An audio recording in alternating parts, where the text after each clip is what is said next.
मुझे ये बताइए आप ओवैसी साहब, आपके तो सारे दुश्मन हैं, आप टीम ए टीम बी आज टक्कर के लिए हैं, लेकिन कहा जाता है आप दोनों टीम ए टीम बी हैं, इधर भगवा है उधर भाईजान है, दोनों की पीछे से मिली हुई है। ये कह के सेक्युलरिज्म वाले कहते हैं कि आप ही ने सेक्युलरिज्म को सबसे बड़ा नुकसान इस देश में पहुंचाया है, क्योंकि आप और आपकी पॉलिटिक्स इनको फायदा पहुंचाती है। तभी तो देखिए ना 48 पर पहुंच गए। हाँ मैडम, मेरी वजह से नरेंद्र मोदी ने 2 मर्तबा प्रधानमंत्री बन गए, मेरी वजह से नरेंद्र मोदी 280 से 306 चले गए, मेरी वजह से गुजरात में नरेंद्र मोदी मुख्यमंत्री थे तो वहां पर 1000 लोगों का कत्लेआम हुआ, मेरी वजह से सिखों का नस्ल जेनोसाइड हुआ, मेरी वजह से दिल्ली का मैसेकर हुआ, मेरी वजह से मुजफ्फरनगर हुआ। इस मुल्क में तमाम बुराइयां जो शुरू हुई और कमजोरियां वो मेरी वजह से है ना।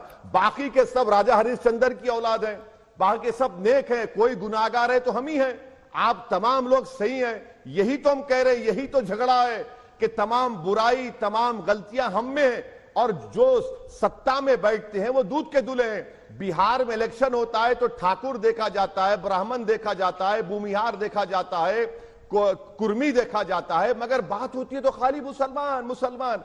यही तो हिपोक्रेसी है मैडम, ये हकीकत है भारत की सियासत की, इससे कोई इनकार नहीं कर सकता।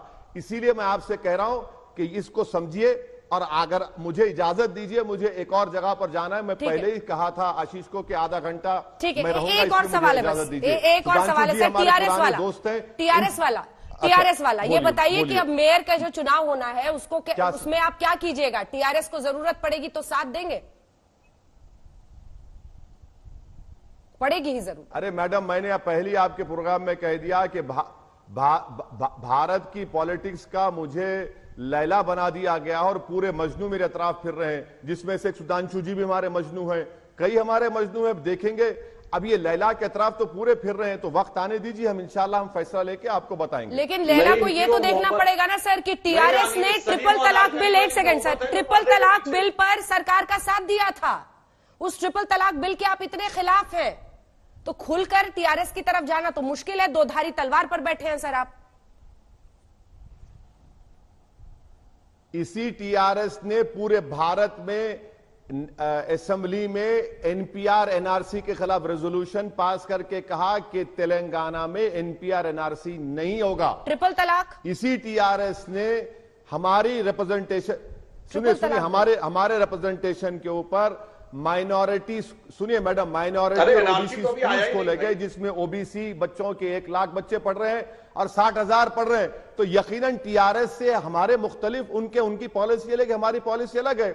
रहा सवाल मेयर का और डिप्टी मेयर का, अभी वो नोटिफिकेशन आने दीजिए, हमारी पार्टी में चर्चा होगी, बातचीत होगी और जो फैसला लिया जाएगा, मैं आपसे वादा कर रहा हूं कि अगर अंजना ओम कश्यप ने हमको 6 बजे बुलाया दोबारा तो मैं आकर अपना फैसला पहले आपको बताऊंगा इंशाअल्लाह ताला। ट्रिपल तलाक बिल का समर्थन किया था सर उनने, उस पर एक लाइन तो बोल दीजिए, कैसे क्या कीजिएगा? 2 धारी तलवार है, इधर बीजेपी वाले उधर टीआरएस ने। ट्रिपल तलाक बिल पर आपको जज करेंगे आपके वोटर्स। मैडम, अब हम पे किसी तलवार का जोर नहीं चलने वाला है। हम बहुत जख्म खा लिए, 2 धारी तलवार से खा गए, 3 धारी तलवार से खा गए, बहुत से लोगों से खा गए। अब किसी की तलवार के जोर पर या किसी के तलवार के वार के ऊपर या जर्ब के ऊपर हम फैसले नहीं लेते, डर कर नहीं लेंगे। पूरी इत्मीनान और एतमाद के साथ हम फैसले लेते आए हैं। अब वो जमाना चले गया कि कोई तलवार दिखा रहा है, कोई तलवार फिरा रहा है, तलवार का वो खत्म हो गया जमाना। अब हम अपने फैसले पूरे इत्मीनान के साथ लेंगे और हमको किसी से डर नहीं है। ठीक है सुधांशु जी, से मैं आपसे जवाब ले रही हूँ, क्योंकि उनको जाना है कहीं पे, बहुत रिक्वेस्ट करके मैंने रोका है। एक सवाल सर, एक लास्ट सवाल, बीजेपी को 48 सीटें आने की क्या वजह रही? कर ले भाई जो जान दे। चलिए, मुझे लगता है कि उनको कहीं जाना था सुधांशु जी, बहुत रिक्वेस्ट करके मैंने कहा था। चलिए सुधांशु जी, देखिए अब सवाल यही है कि आप उनकी बातों का जवाब दें। हमारे दर्शक जो है वो तो कम से कम जरूर सुनेंगे। ये अब पूरी कहानी यहां पर आकर अटकती है कि आप 48 पर जाकर अटक गए हैं और वो कह रहे हैं कि जब विधानसभा के चुनाव की बारी आएगी तब वहां पर कहीं ना कहीं बात यहीं पर पहुंचेगी कि तेलंगाना बनाने वाले केसीआर, वो जो वहां की पहचान है उसको लेकर शायद आपके लिए वैसा मौका ना बन पाए। वहां पर आपके प्रतिद्वंदी ओवैसी नहीं होंगे, वहां पर केसीआर से सामना होगा। फिर कहां का पोलराइजेशन?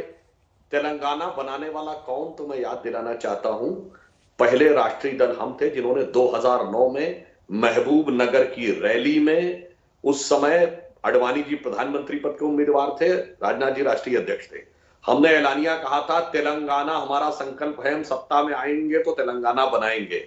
और यह हमारा दबाव था कि ये 2013-14 के आखिरी दिनों में इन्होंने तेलंगाना बनाया था कांग्रेस ने, और संसद के अंदर क्या सीन क्रिएट हुआ था सबको पता है। तो तेलंगाना बनाने में भारतीय जनता पार्टी की भूमिका बहुत स्पष्ट है। और एक और बात मैं कह दूं, देखिए ये लोकल इलेक्शन था, क्या होता है कि नेशनल इलेक्शन में पार्टी का महत्व अधिक होता है, तो स्टेट इलेक्शन में पार्टी का होता है थोड़ा सा व्यक्तिगत, क्योंकि आप देखिए बहुत से आपको एमएलए मिलेंगे जो निर्दल जीतते हैं, लोकसभा निर्दल जीतना बहुत मुश्किल होता है, और कारपोरेटर में बहुत जीत जाते हैं क्योंकि लोकल प्रभाव का बड़ा महत्व होता है। अगर 1000-2000 लोग नहीं, सुधांशु जी आप लोकल प्रभाव की वजह से जीते, क्या वजह क्या रही? नहीं, मैं जो कहना चाह रहा हूं, वजह नहीं रही।